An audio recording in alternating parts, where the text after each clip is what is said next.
Yeah. All right, Dr. Rob Neal. Great to see you, my friend. Welcome to the show.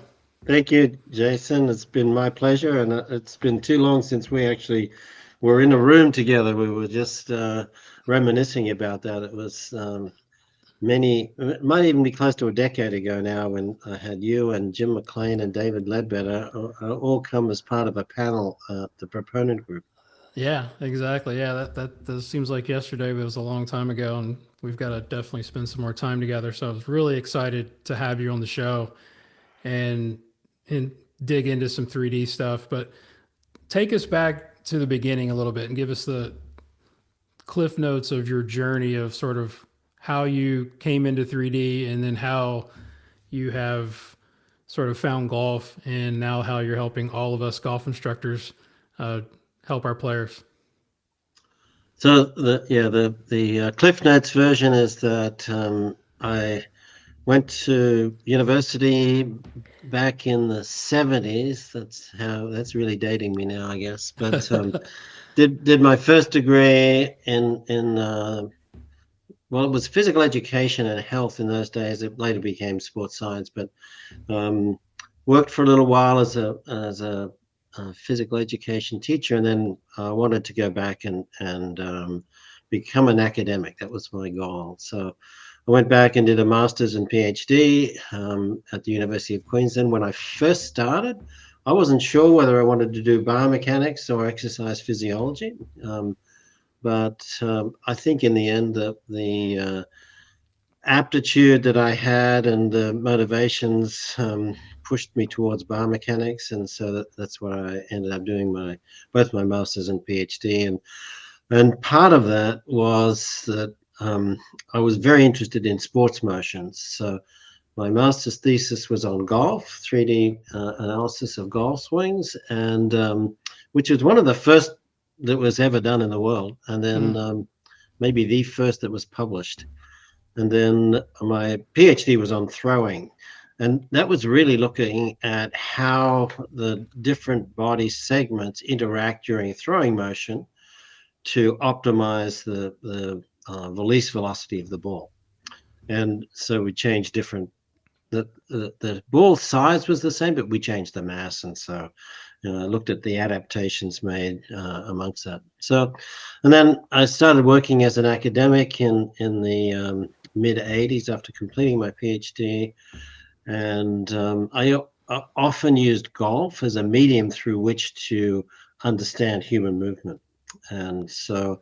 Um, that it affords some really nice things in that this person isn't running around a basketball court or a tennis court, so the space is quite constrained, which made it easier to do three-dimensional analysis. And in those days, Jason, it's hard to believe, but we had two cine cameras that's with celluloid film and hand digitized the frames, wrote software to reconstruct the 3D, and then did the analytics. And you can do more on a phone these days than you could do on this great big huge computer that I had access to. But then so I worked as an academic for 15 years, and then I left the university to start Golf Biodynamics. When a different technology became apparent to me that allowed us to um, provide three-dimensional kinematics in real time, and that was the electromagnetic systems that you've probably seen around a lot. Phil Cheatham was, one of the pioneers in Yeah. golf in That was doing. AMM, right? When that Yep. started? Yeah. hmm Yep. That was the second incarnation. So they started out as skill technologies first, and then uh, when that company went under, they re-emerged as AMM 3D, and then I mean they probably closed their doors 10 years ago now, but um, Phil worked at the TPI and now it's at Sportsbox as their CTO. Anyway, so in 2000, this new technology to me, and not that new, but it was new to me, emerged. And I thought, well, maybe I can develop a business that I can help golfers and golf coaches and players by providing them with real data on what they're doing.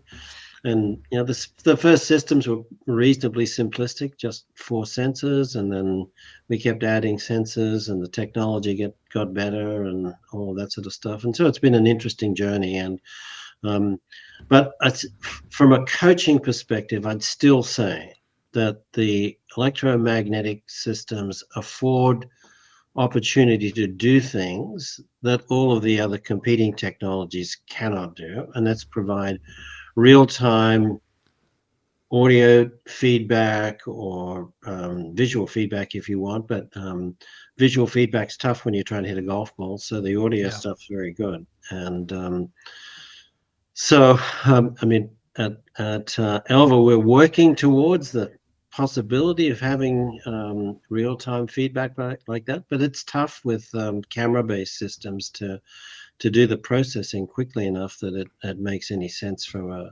coach and player's perspective. So that's been like the real short version. I mean, I Yeah, no, had that's some perfect.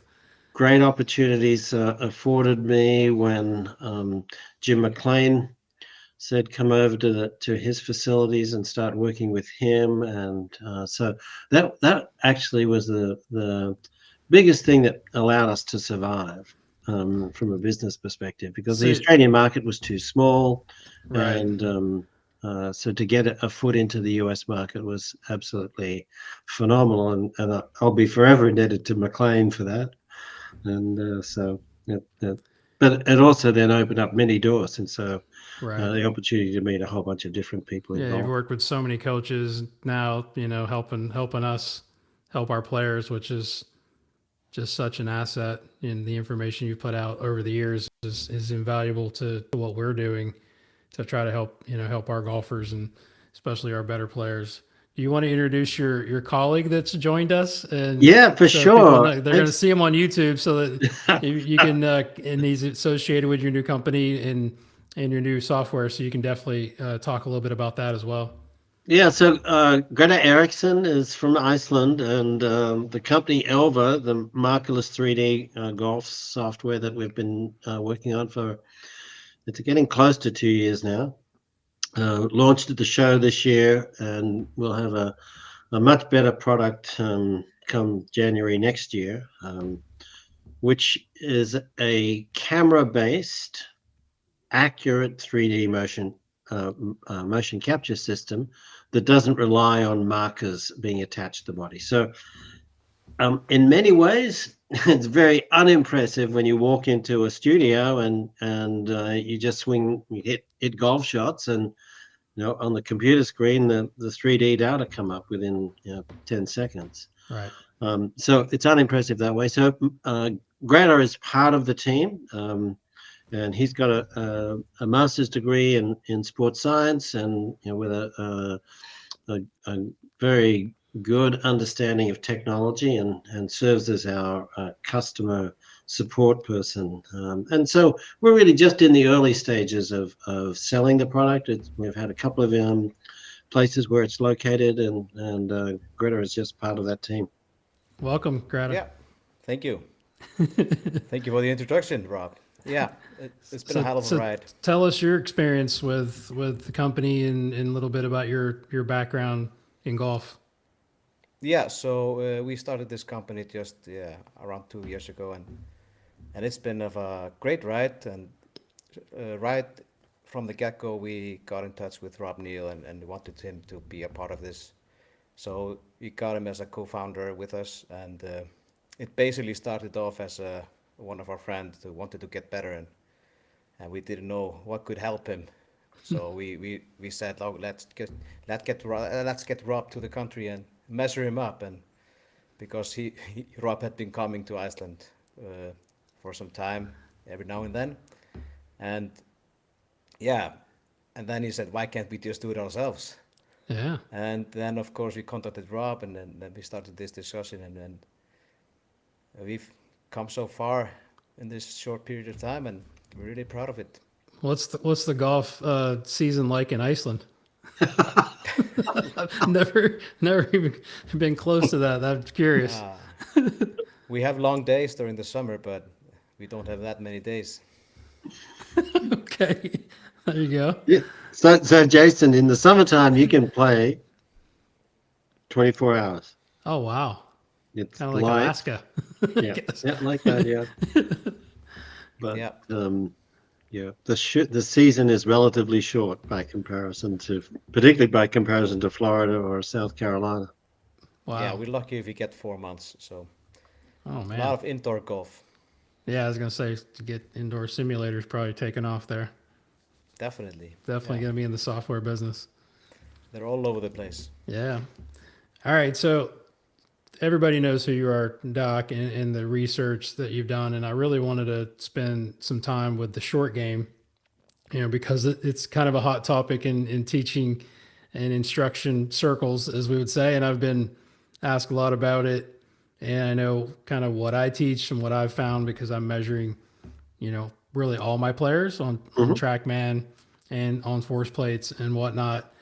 But I think, I'll preface that by saying, back in the day, I'll say back in the day, I mean, that wasn't that long ago, maybe 10 years ago when, like John Sinclair is a great friend of mine, Tyler Farrell, guys that had the 3D systems.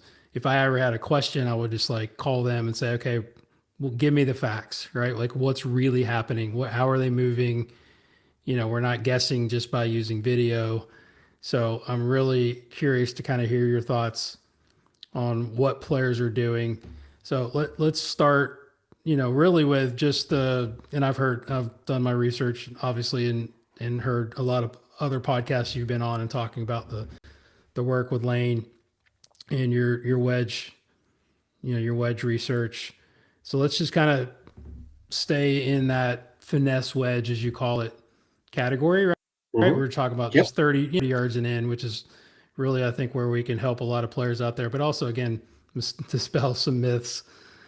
Um, First, let's talk about, I call it a baseline shot, right? You can call it the low Yep. spinner, whatever. And then going back to Sinclair, it's like that's the first time that I had talked to anybody that had measured a high volume of like tour players and like what was going on. And that's sort of where we came up with the launch angles that he was seeing, right? He Hmm. didn't know exactly, what he was going to find, but he was just consulting with other coaches and he found that, these guys are doing X, launching it at this launch angle, let's say 27 to 30. I mean, everybody kind of knows if they've listened to any of my stuff. So let's start with just the math, right? Let's just start with the data and then we'll get into the 3D stuff because I'm really curious about as far as how the body's moving. So let's just start with that launch angle. Is that what you're finding, like that the best players are doing? And also, how many tour players have you measured in your have in your database? Right. So I'll answer that question first. Mhm. So I think we're up to about 55 PGA Tour players. Yeah, that's a good And good and data. it started out that we selected only those who were renowned for their short game skill. So and it was across generations. So Tom Kite was probably the oldest guy that we looked That's at, so but cool to get him in yeah, launch shots. and then you go to the generations of around Luke Donald when he was The unbelievably good best, with a yeah, one of the wedge best. and it just we cherry picked out the very best players we could get access to. So that formed probably the first 10 or 12 players that you know then got expanded to, as I said, probably 55 PGA Tour players. And look, we've got some LPGA players, of course, but most of the hard data come from the men because, and it's not meant to be disparaging or to be sexist, but the men are better at short game Yeah, than the women. agree. Um, um, so the finesse wedge zone was kind of interesting for us because I guess say contrary to popular belief, when we measured these people in the field off turf, the launch angles for finesse wedges were not under 30 degrees. They were more like, and it doesn't sound like a big difference, Jason, more like an average of, in the range of 32 to 34. So Gotcha. average 33. I think you gotta know the intention of the player and their shot, right? Did you guys ask that? Like, Yep. No, what we kind of window are we specified. looking at? No, Okay, good. we That's specified. I think This that's is important. your vanilla flavored, stock standard chip shot or finesse wedge shot, whatever you want to call it. Interesting. And they were required to carry it certain distances, and they just provided the solution. Gotcha. And so that's the solution. And then when you go and look at it, it makes sense that this is where they aggregate. Now, look, there were a couple of guys who launched under 30 for their finesse wedge shots, but generally, no. 34 is probably a pretty good close estimate of the mean. There were some that went a bit higher than that. And some of them varied it depending on the distance. Others were very, very steady, and they always launched it at that particular angle. And so, just to understand why, if you will indulge me here, Jason, is that when the ball is in the air for a relatively short period of time, like a finesse wedge shot is, the land angle is not very different from the launch angle. So it might only be 1 or 2 degrees different. So if you launch a finesse wedge at 27, it's going to land at around 25. Gotcha. And that's just too flat then to get any sort of action on the ball that's If you got predictable. spin, And you I get mean, spin. yeah. Yep. But you don't get enough spin on the ball to stop it like you would if you just give it a little bit of help with the launch angle. Gotcha. So if you launch it at 34, you're going to land it at probably around 37. So I think I said it the wrong way around. If you launch at 27, it's going to land at 29. If you launch at 34, it's probably going to land at 37. Yeah. Right. And so that little bit of help in land angle makes a difference to the stopping power of the shot, because you can get about the same spin rates with the equivalent launch angles. It's not like you lose friction.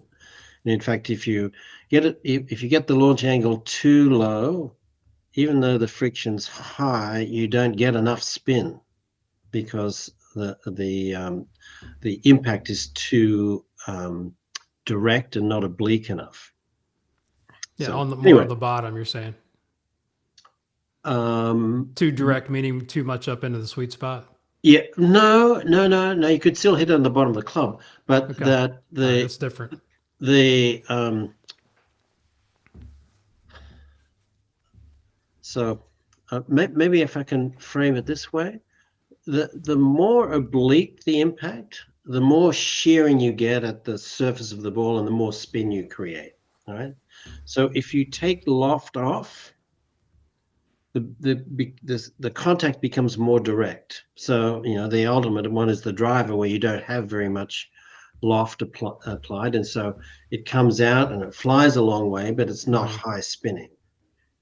And the other end of the range, which are your distance wedges, you have this oblique impact that creates a lot of spin. You can tear the cover off the ball almost, and it launches high. When I say high, higher than a driver, but has a lot of spin on it, which then affects the ability to stop the ball close to where it lands. So the two things that work together, obviously, spin is the most important thing, because that changes the friction between the ball and the green. But if your landing angle is too oblique, no matter how much spin you have on it, it's still going to skip and slide on the surface and not stop quickly. So the land angle helps you to make your spin effective. Gotcha. So with your typical finesse wedge shots, launching at 34, landing at 37, they'll come in with somewhere between 4 and maybe 6,500 RPM of spin.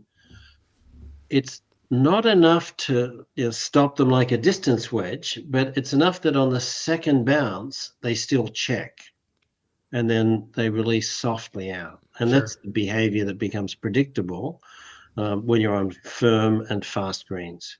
Gotcha. So let's kind of just go down the list of these are the numbers that I'm measuring that I think are important, when I'm teaching short game. Mm-hmm. So when we talked about launch angle, dynamic loft, like Yep. what are you finding?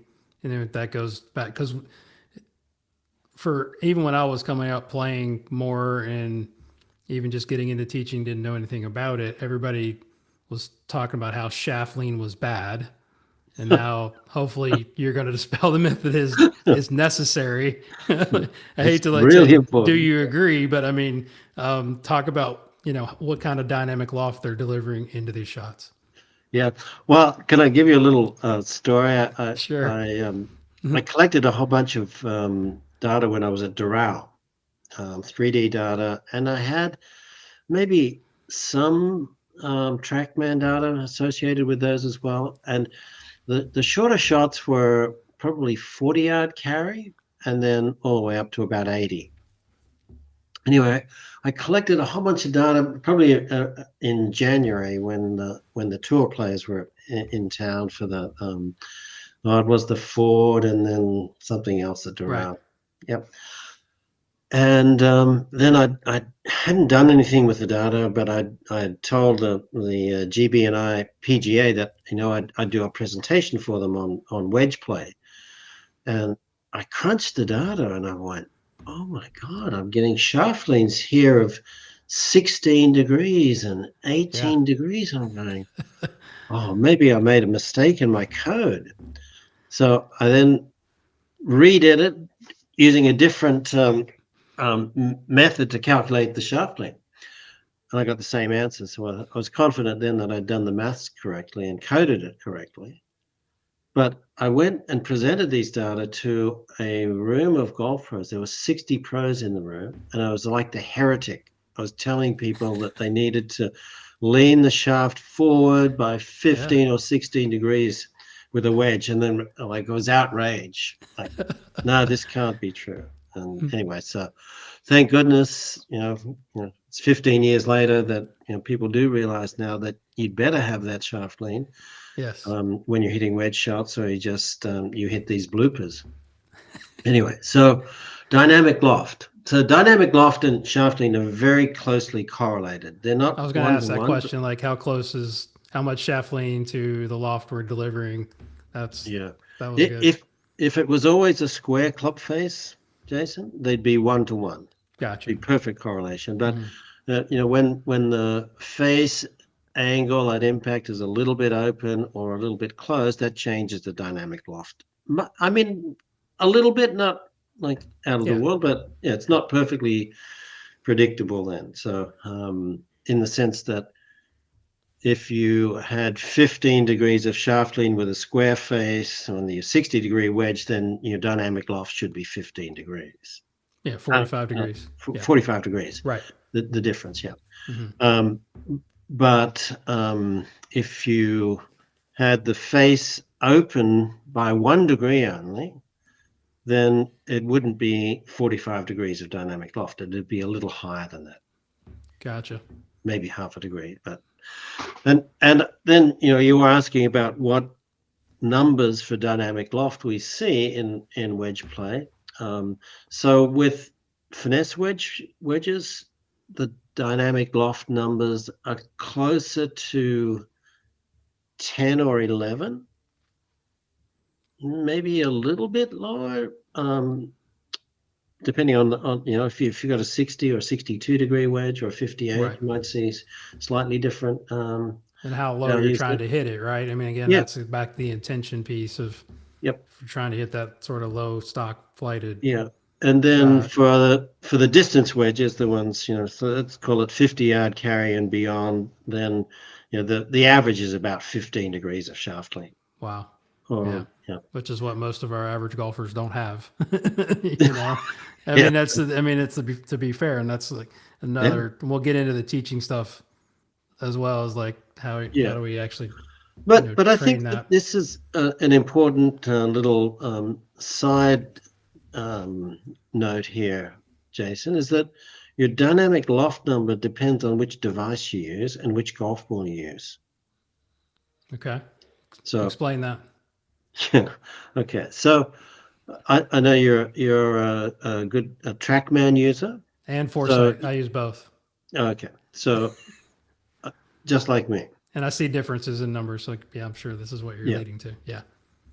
exactly right. So what does the TrackMan do to get the dynamic loft? It kind of reverse engineers. It has Right. a model for friction and it says the ball left at this angle. I plugged the values in and said it must have been a dynamic loft of X, right? And so when you use a premium ball versus a sirloin covered ball, the launch angle changes Sure. because the ball goes high with the harder covered ball. Yeah. Oh, but then TrackMan says the dynamic loft went up because it's based on their friction model plus the launch angle. You go, oh, okay. Now the TrackMan 4 does better than their previous one, but it's still fraught to this error. So you could deliver exactly the same loft with two different golf balls, and the device will tell you, no, on this one you um, delivered more loft or less loft. Yeah. I've seen that. Sometimes I'll teach short game shots in the building, on a mat with a range Mm-hmm. ball. And I'll tell people, hey, you're not going to be able to launch it as low or spin it as much with a range ball. And we'll go outside with a, Pro V1, and it's much, much more realistic. Yep. Yeah, definitely found that. And of course, the Foresight device uses markers on the face and basically cameras that essentially measure the delivered loft. So, from a player and perhaps a teaching perspective, I like the fact that you're measuring it rather than just predicting the dynamic loft, and so I feel like it's a better measure of the uh, what actually happened. Yeah. And so it's independent then of the type of golf ball you use. Oh yeah, yeah. I never really thought about that. Yeah, that makes sense. Yeah, it measures differently. With like the next topic would be angle of attack, and then spin loft. It's always a little bit higher with the quad. Like maybe a degree or two with the attack angle than in the TrackMan, because I've had them side by side and Yep. kind of see Hmm. that. So yeah, to the important part, and we'll kind of get into how the body moves and create these things. But angle attack, what are you seeing on the lower shots? And then the spin loft, and they kind of go hand in hand. And you can explain Yeah. to the listeners. I mean, these are mostly coaches listen to the show, so you can Okay. get as deep into the weeds as you want. Yep. So the attack angles, just as Jason said, are typically read steeper with the quad than the TrackMan, and at both ends of the spectrum. So if you're hitting a driver and you're hitting up on it, the quad's probably going to measure it more up. And with a wedge or an iron, it's going to measure it more down compared to the TrackMan device. So the range of kind of playable attack angles measured on the quad, which is the one that's going to be measuring the steeper of the two, Mm-hmm. in my experience, is somewhere from about 3 degrees down to 11. That's the Okay, that's a pretty playable big range. range. Yeah, Yeah. And it's very dependent on the type of shots that you're hitting, sure. Yeah, right? So, um, I'm not a strong advocate of being really steep on finesse wedge shots. I think that it's not a requirement to be successful in that space. Now, you can't be hitting um, 4 inches behind the ball and expect to get high quality golf shots, Right. but you can hit really good finesse wedge shots and land the club on the ground 2 or 3 inches behind the ball, as long as the attack angle matches up with that contact point, or that the contact point with the ground. If it's shallow, you can afford to hit ground before ball. But if it's steep, no chance, because the club's going to dig into the ground and it's just going to Yeah, on kill the the wrong, energy. the wrong side of the ball. Sure. Yep, yep. Yeah. So, and I think that there've been a number of people now who've begun to realize that you don't have to always, with finesse wedge shots, hit ball before earth. Yeah. I You, think it depends on the grass surface. I mean, and where I teach at, it's super grainy and like the Mhm. approaches are all into the grain. So like you can't hit behind the ball. Like you No, can't even hit, because I mean, I had Derek Dominski on the show not long ago. We talked about this and I get it. Like there's some ground, and I would say, let's really define ground first. I mean, you're not really yeah, hitting that's two right. inches Yeah, behind it. Okay. Let's be fair. You might be hitting under the ball. Like the low point's not super forward. Yeah, but if no, I'm that's if right. I'm hitting the low spinner, I'm teaching the low spinner. I mean that low point could be 4, 5, 6 ahead, Hmm. and still these guys are my really really good players are not taking divots. Okay, so I think that's the misconception is like being steep and having forward shaft lean is going to cause digging, and that's not true, No, because it right? all depends on what the handle's doing. Absolutely. Yeah. And we'll get to that with how people are moving. But I wanted to, yeah. So I get, when guys are hitting higher shots and they may not have as much shaft lean, they're going to get a lower attack angle. Is that fair? Yep. Yeah. I mean, that's kind Yeah, of like I that. mean, That's because the forward shaft lean is a big part of what creates attack angle, yeah. right? I mean, I think For, that's for what most people need people, to yeah, understand. it's a challenge to get a lot of shaft lean and still have a shallow attack angle. 100%. Yeah. Yeah. I mean, It's it's, possible to do, but it's not yeah, easy to do. right. And I think just the previous point that you made is that I would say that the club golfer has solved that problem of having a steep attack angle with no shaft lean. But I mean, they're not what They're I'm not very measuring. effective, but No, they're. I've never seen anybody that backs the handle up that has a steep attack angle. They may have a steep vertical swing plane, but down by the ball, that handle's backing up and the lead wrist is extending, and they're like either knifing it or they're hitting 6 inches behind it. It's never going to measure. And I think that's where a lot of people get in this big debate. It's like it's not a shape. You can talk about steeps and shallows as far as swing shape, but also steeps and shallows down by the ball, and then you got to like define arc height. It's Mhm. like, and I heard, and I was going to ask you about this, and I'm pretty sure that Lane was. You guys were talking about having 13 degrees of shaft lean and being shallow, and I'm like, I think you're just talking about arc height. Does that make sense? Like, not the club's not going into the ground after the ball for too long. That club's coming out of the ground, the handle Quickly, yeah. moving up. Yeah, I Yep. think that's what he meant to say. Everything else sort of lined up with what you've talked about. It's like, okay, they're not really getting 13 degrees of shaft lean and being like two down. Like that's almost impossible. That's almost impossible, yeah. Yeah, I mean that's I think that's important for the listeners and the coaches out there to understand. Yeah. I mean, typically if you're seeing 13 degrees or 14 degrees of shaft lean, you're probably going to be looking at an attack angle close to double figures. Yeah, or at least 6, 7, 8, 9 ish. Which is With kind a of TrackMan, yeah. yeah, exactly. Yeah. So Yeah, that's good. And then speak on spin loft and maybe explain spin loft. I mean, for those that haven't been in the know, yeah, and so how spin the loft, math just the is. difference between the attack angle and the You can do dynamic loft. Yeah. Yeah. Thank you, Joe. it. That's right. Um, and so it's a good measure of the potential for spin creation.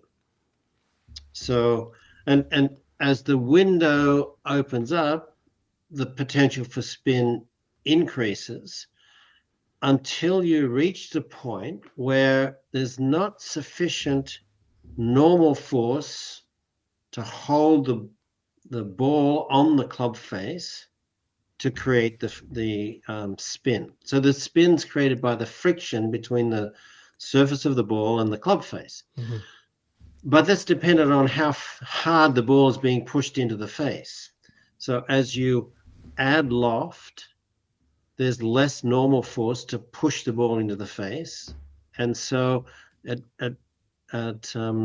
some point, you lose the grip between the surface of the ball and the club face. And at that point, you might have a high spin loft, but you won't get a high spin rate because the ball will slip on the face, and so you don't create very much spin. So in terms of numbers, so on the using the GC Quad or Quad Max, I would say the sweet spot is about 57 degrees of spin loft. Right? It's higher than the, yeah, I heard you talk on one podcast, it was like 54 or 55. Yeah, and that's true if you use the TrackMan. Okay, there you go. Okay, that makes sense. I was going to say it's different Yep. measurements. Okay, Yep. perfect. It's probably around 53 for the TrackMan, 57 for the Quad. Gotcha. And Yeah. you can occasionally hit some unbelievably high spinning shots with a spin loft, just above 60. But if you get any sort of material between the ball and the club face and you deliver that much spin loft, you're going to hit a blooper because Gotcha. Yeah. you just don't have enough friction to create the spin. Yeah. What the good players say, it runs up the face. Yep. Yeah, that's right. Yeah. You hear that all the time. Yeah. Yeah. It's an interesting one, isn't it? Because it doesn't, I guess it runs up the face, but it slides up the face. It's skidding, right? Yeah. It's skidding up the face. It's Yeah. not rolling up the face. How much, I'm not going to get into like wedge design too much, but like how much do grooves really matter? And like in between the grooves I know you've done a lot of research on that. Yeah, it matters. It could be as much as 1,000 to 1,500 RPM. So yeah, it does matter. So that's between a worn wedge and a new wedge. Yeah, that's why the tour players are changing wedges frequently, and we got I'm trying to get my members to, I'll just take my fingernail on the groove. Like, why can't I spin it? And I'm like, look, you got you got a flat surface here with no grooves. Yeah. Like we need a wedge fitting.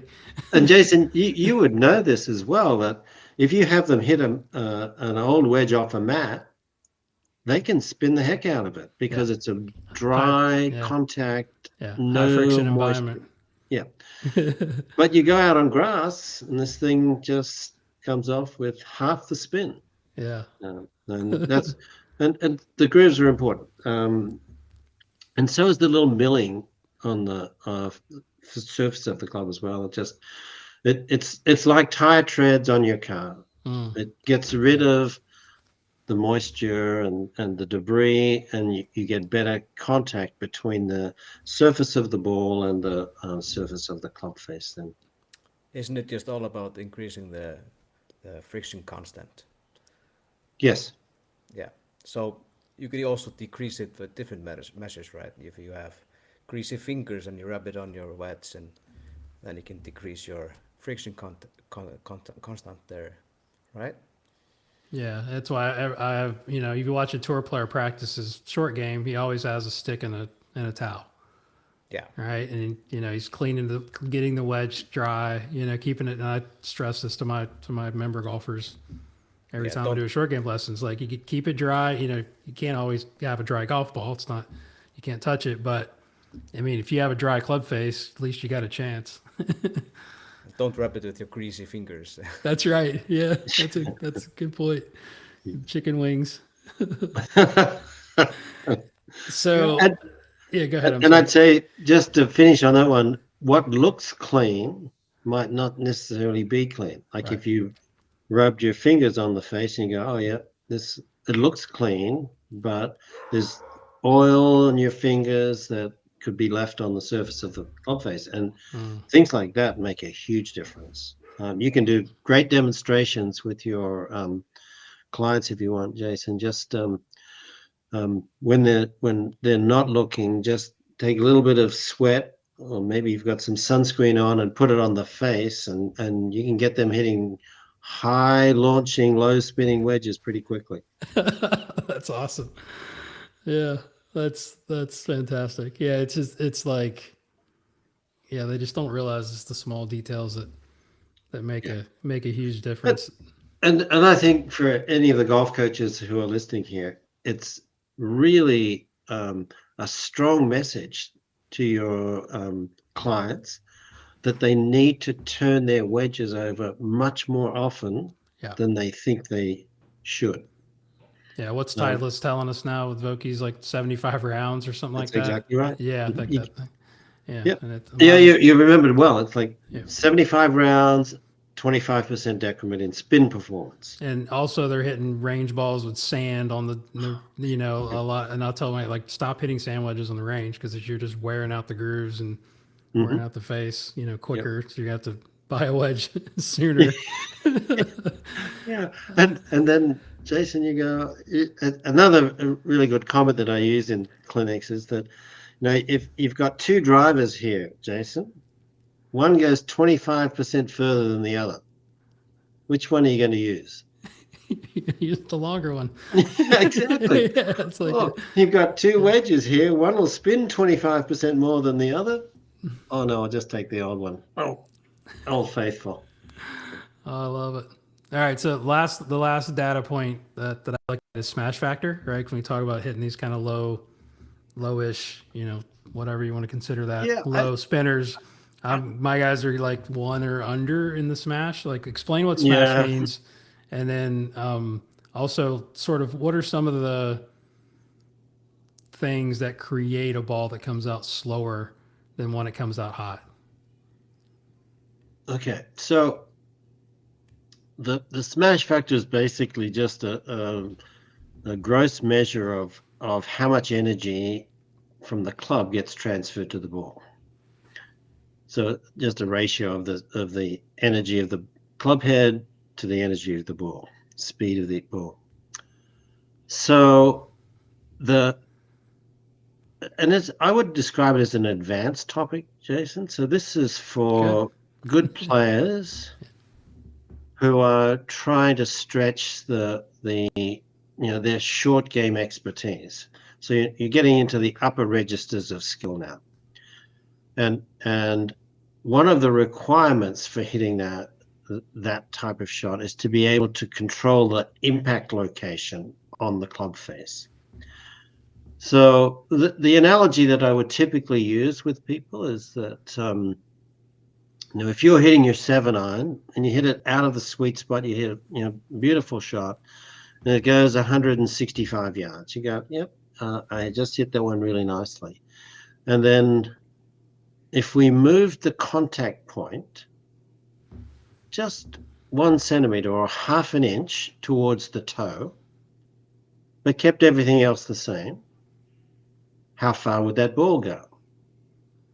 Well, instead of carrying 165 yards now, it's probably going to carry 10 yards less. And you go, oh, but the energy of the club was the same, and it goes 10 yards shorter.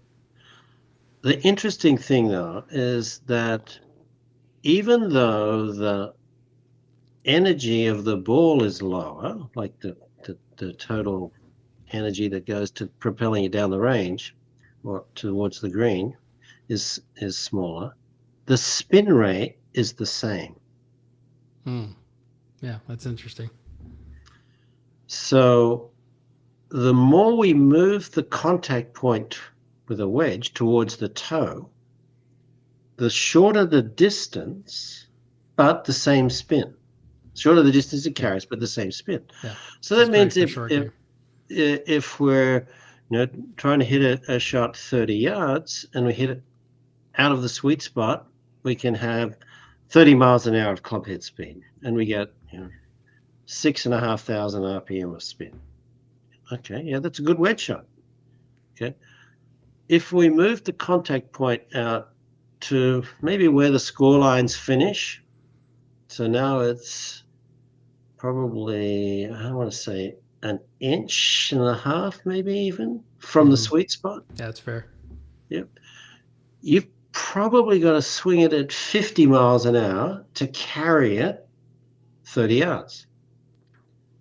So, okay. So this thing now is being delivered at 50 miles an hour, kind of the same loft and things like that. So the spin rate's just going to go up. And therefore, you can hit this high spinning, low launching wedge shot to 30 yards that is a real specialty shot. Yeah.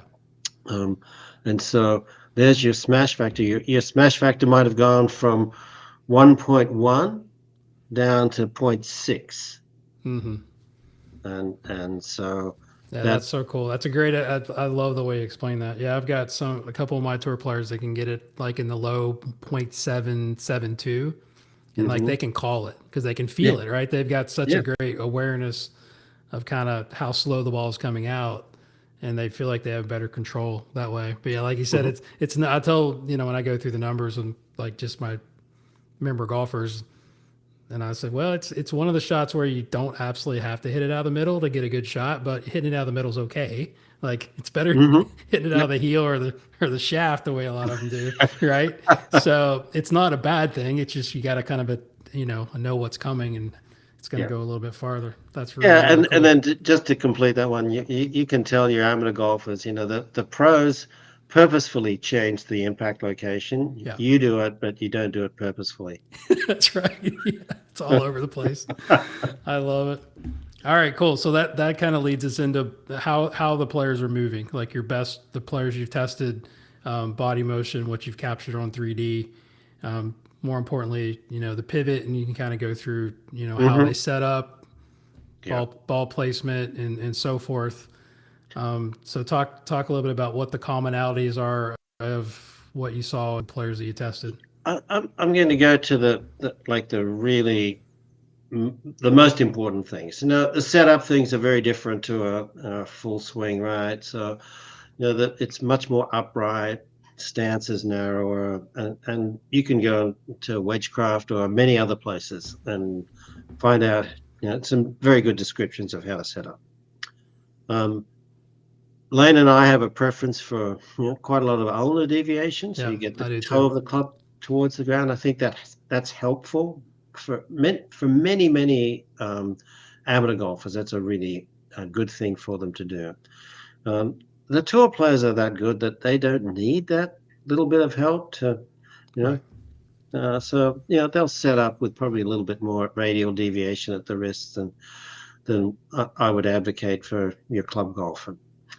But the most important things, if you're watching from face on during the backswing for finesse wedges, the head and the center of the chest and the pelvis all move toward the target as the body rotates. Right? And it varies, um, I'd say, from you know, 2 to 3 inches towards the target. That Gotcha. would be Yep. kind of the standard. Some a little less, but not too many. And then the there's a dropping of the center of mass of the body, and so the head drops, the chest drops, the pelvis drops a little bit, but we're talking not like a full swing here where Right. you're squatting and that sort of thing, but there's a drop, might be an inch at the head. And then as the body rotates on the downswing, two things happen. Firstly, you get very little tilting back, and Yeah. so the head Right doesn't side start bend. moving away from the Yeah. target, right? It kind of stays there. I mean, maybe close to impact, it might be back half an inch, but not very much. Mm-hmm. And the chest is opening up, pelvis is opening up, the chest more than the lower body, Yeah. more rotated at impact. And really importantly, not do you, that late in the downswing, sort of the last 30 to 50 milliseconds. So it's late. You'll start rising, so the head will be coming up, and it actually pulls back. It thrusts back more than it actually goes up as well. And that's Interesting. what Yeah. Lane and I call pivot planing. So you're rising, pulling back from the target line as the club is descending towards the ground. And this is the body's way of shallowing the delivery of the club. So it has the effect. Controlling the arc height, right? Is that Yep. yeah? I think that's where the misconception was, like, because I talked about how guys are coming in, whatever, let's say 6 to 10 down, and what normally would feel like they're going to chunk it, they actually don't take a divot because they're moving up. But that's interesting. I'm glad you pointed out they're actually moving away from the ball, which is huge, because for the average golfers out there listening, or the coaches, like, why do your players tend to hit it in the heel or shank it? Because they want to stay down for too long, Stay and they want down. to Yeah. move out for too long, right? That's Yeah. fantastic. If that chest stays down and the head stays down, like they've been told for so many years by bad coaches, they'll try some other mechanism to try to get the club head out of the ground. They might pull it up this way, the chicken wing stuff. So they kind Right. of know Elbows start intuitively bending. Yeah. that they can't keep the club descending like this. But Yeah. That's it's a great. very unreliable method of creating the right arc. Love it. Yeah. I'm just glad to hear you say that. I'm not completely out of my mind of what I'm teaching and, and what I'm seeing, on my lesson tee every day. That's fantastic. Yeah.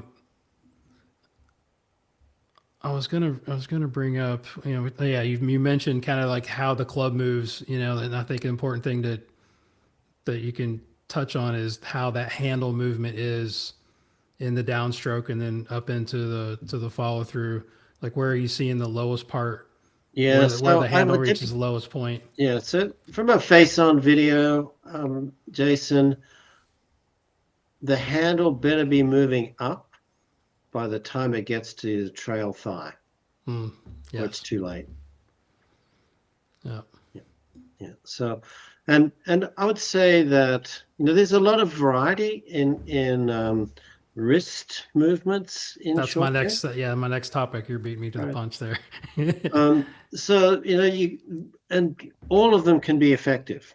So at one end of the extreme is probably the best finesse wedge player in the world, Brett Rumford. I don't know if you've ever come across him. Oh yeah, absolutely. No, It I don't know just him, but I know who he is. Yes. yeah, he can do things with a wedge that I can only dream about doing. You've measured him?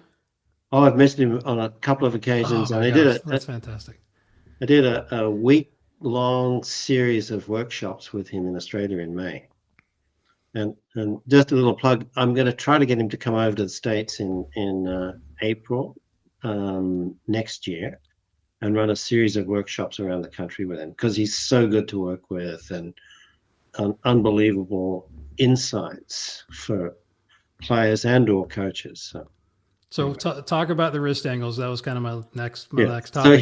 he's Yeah. one end of the extreme where he has a lot of radial and ulnar deviation, and then you go to the other end of the spectrum, like a Steve Stricker, Jason Day, who virtually have no radial and ulnar deviation, very little, and not very much change in the wrist flexion extension either. To someone like Luke Donald, who's kind of in the middle, he has a little bit of hinge and then a little bit of release. So, as I said, any of those wrist motions can work. You've got to put it together at the right point in time in the swing, and with the right body movements as well. Yeah, I Um, want to get into that because we've seen, again, we're talking about just what the videos we've seen from really good short game players, and like you said, there's a whole spectrum, but things that we were told like you can't chip it very good if you've got a shut face, which we know is false now, because you can manage that kind of stuff where we didn't think it was possible. Um, One of the questions that I wanted you to cover is the sequence of motion, right? And I think it's really important. I've spent a lot of time with James Ridyard, and I know he's captured a lot of that stuff on 3D. So talk about what you think the sequence of these little 30-yard short game shots have you found, and also how is that different than a full swing sequence? okay, so the objective of a full swing is to try to get as much energy as possible out to the club head as efficiently or as effectively as possible. All right. So the pattern of segment interactions, that's the academic in me talking here, is like how do you generate energy in one part of the body and transfer it out to the other parts?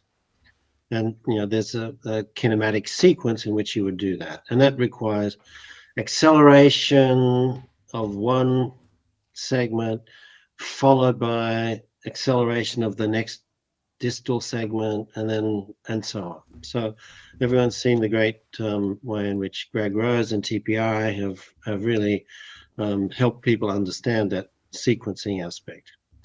But the hallmark of it is the acceleration deceleration. So as one segment begins to accelerate, it slows down the proximal one because it's got to have something to pull on. And Right. so when it accelerates, it ends up slowing down the contiguous one next to it.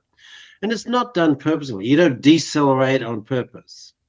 It happens as a function of the muscular forces between the segments. In finesse wedge play, we don't need to maximize the energy in the club head. We need to get the right amount of energy there.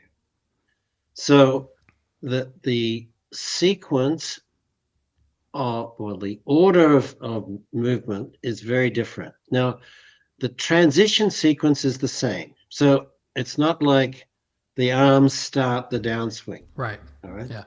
So still the lower body starts, and then the chest, and then the arms, and then finally the club comes. So that's the order from backswing to downswing. But then as these body segments build up in speed, they'll reach their maximum speed and then they'll glide. They'll just stay at that speed. Now, it's not that every segment rotates at the same speed either. So the pelvis won't be rotating as fast as the upper torso. Yeah, that's the And the upper difference, right? torso won't be Yeah. as rotating as fast as the arm, but they just kind of reach their speed and then plateau.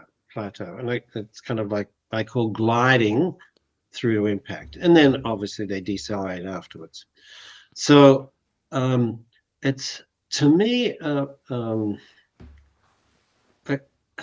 it's it's a sequencing issue. Yeah, like you've got to get the right order in transition, and then you've got to get the right speeds of the body segments, but you don't have this acceleration deceleration phase that is the hallmark of effective long game kinematic sequence. Yeah, I love that. So what James had told me he found, and what you talked about earlier, which basically says the same thing, is in full swing, the pelvis and the thorax are going to have a bit more separation, right? It's like Mm-hmm. early transition. In short game, they tend to get closer together. Is that fair? And you said almost the upper bar or the thorax wants to get rotated sooner than the It, pelvis. Is that what you're finding? I almost connect them when I'm teaching. I'm like, these two are pretty much together ish. You mm-hmm. know what I'm saying? Like we're trying to like get that coasting feel or that cruising feel through impact. They're Yeah, I not trying mean, to fire your hips. and I would, definitely you don't tell them that like go Right. fire your hips. Yeah, yeah. No, that's what I'm saying. But it's Yeah, more. I think that's what like yeah, creates it. Is that what you found yeah, with your 3D? and I think that it's separating the coaching to um, the reality of the data is that you might tell people to move them together, and they've got to feel like they're all moving as one Right. unit together. The reality is that isn't exactly what happens, but There's still a little bit of it, separation. there's still a little bit, Yeah. but that happens right in the transition. So you Right. you get the pelvis moving first, the upper torso second, but then once they're up to speed, then it feels like everything's just moving in unison. Hmm. So you don't get this slingshot type effect that you get in full swing. Gotcha. Yeah. Or when so many of my member golfers they come to the first short game lesson, you ask them questions and they're like, "Yeah, I'm just trying to stay still." I'm like, that is the worst thing I've ever heard in my life, right? Like, would you throw a ball and not move your body? Like, so their hands and arms are just flying past their torso, and you're like, okay, we have to, in order to slow the ball down, we got to speed the body up a little Yeah, bit. that's right. It's like Yeah, such the opposite of what most yeah. people think. That's really good. Or is there any other commonalities that like you saw all these great players that you tested? I mean, you mentioned the upper center moving forward. I think it was fantastic. What about swing shape at all? Was there any preference as far as like vertical swing plane? Not a lot there that I'm aware of, Jason. I would say that there's some truth in short game that um, even let me just kind of stop mumbling and get this out. Um, Firstly, commentators, maybe coaches will say in short game, you don't have much time, so you've got to keep the club on plane. And I would say you've got to keep the club on plane or close to plane. Like if it gets But what too is that far even? away, What plane are we talking about? I think yeah. that's the But question. basically, the call it the shaft plane, from Okay. a down the line perspective. Yeah. If you get too much deviation from that, it provides challenges for you then later on and you get close to the impact zone. But I would say the correct um, way to describe this is that we need to keep it close to the shaft plane or whatever plane you want to call it. Okay. But for short game, it's not that the time is short; it's the distance is short. Right. So in a full swing, you have less time to get the club on plane, whatever that plane is, right? Because it happens faster than a short game shot. But you've got a bigger distance over which to move the club. In short game, you've got a little bit longer time, but much less distance to reposition the club if it is off plane. Gotcha. So there's a pretty strong commonality amongst all of these players that the deviation of the club from that plane is very minimal. Interesting. Okay. Yeah. So, That's awesome. Well, I yeah. know you got to get to another appointment. Yeah, but we I've got. didn't really get to talk much about the Markler stuff, which is I know. I know. If you got time, like I know you said you got an appointment, but we could yeah. definitely do a I phase just got two. I just got a text message. He's going to be late, so I've got 10 minutes. Okay, well, So give us a little plug, and then finish up with like how people can get a hold of you, how coaches can reach out and have you come to their facility and help their players. sure. I think what Greta and I would like to do is just um, open up people's eyes to a little bit about some of the strengths and limitations of the markerless motion capture systems that are emerging now. And we talked before we went to air on the sports box, the motioner coaches, and there's a bunch of new apps that are coming out or web-based things that are using AI and cameras to estimate movements of the body and golf swings and things like that, right? So it's not just limited to those ones. And I'm going to just let Greta speak for a moment about, the the strengths of the Elva system versus the strengths or the weaknesses of the competing technologies. Perfect. Yeah, thank you, Rob. Thank you, Rob. So yeah, with these single or two camera systems, of course, there's a huge benefit to have more camera angles. It definitely helps if you align multiple angles together. You have a lot more data to work with, and you have. It's really important to first off sync the captures of the different cameras. It is really hard when you have two camera phones. There's no way of knowing if they're capturing this at the same exact time, or if the frames are exactly matching or not. So So how many it's, cameras do you guys use? we use from 6 to 8 cameras. Okay, perfect. Yeah. Yeah, just based on your preference or your setup you need. And it's really important to have those time sync elements, and also it's really important to have all of these angles because we don't want any blind spots.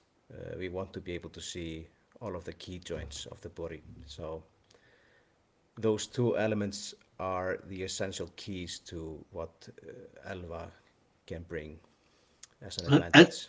can I just jump in there very quickly? So, Jason, if you've got a single camera looking at me right now, face on, and my hand is behind my back here, can you see what my right hand is doing? No. No. And that's what Greta is referring to as blind spots. With a single camera system, Gotcha.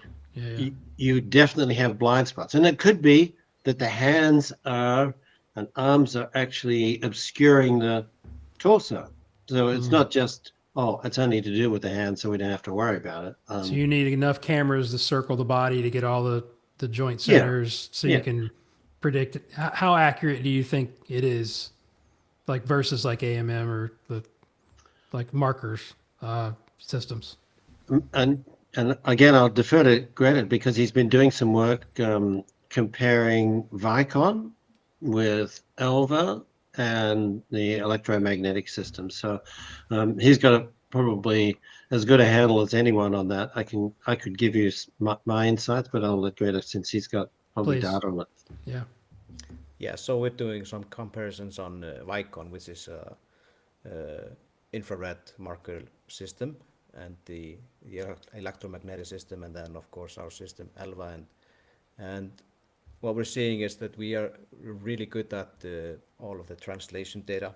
So sway, lift, and thrust are giving us accuracies within what do you say, in inches, 1 centimeter, something like that, So half an inch. half an inch. Yeah, and on the rotational data, we are getting we're getting there, and we are pretty accurate on most of the joints. We're having problem with some of the joints that AI currently just has in general problem detecting in Which complex joints would movements. those be? For now, it's really complex to navigate the pelvis from Interesting. for AI detection. Huh. Yeah. Just So based on the fact that the body is not in that particular setting in all of this data, AI data sets. So just to again inform the readers here. So a lot of the um, AI estimates are based on training data of people doing very simple movements, planar movements, and not a lot of rotation. So when you train the AI model, you need to, or the networks, you need to give it comprehensive data on the body in all of these different poses, and so that you can start to tell it, well, you know, this is possible, first of all, and this is where the joint centers are. Mm. But the challenge for markerless systems is that it's really hard to tell when my torso stops and my pelvis starts. And if I have ill-fitting clothing or I'm overweight, then that's going to change where it finds the pelvis to be, or the center of the pelvis, or the That center makes of the sense. thorax. Yeah. And what we're doing at Elva is fitting a surface model to the whole body, and then through some really high-powered mathematics, fitting a skeleton into that model. And it's probably too complex mathematically to kind of describe to people, but Sure. basically putting a skeleton inside your skin.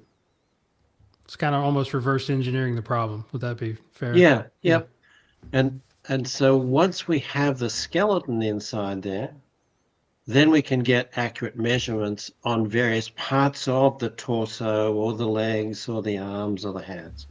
And so that's the biggest challenge to do. And I think we've solved the problem, but now the task is to do it fast enough that it's good enough.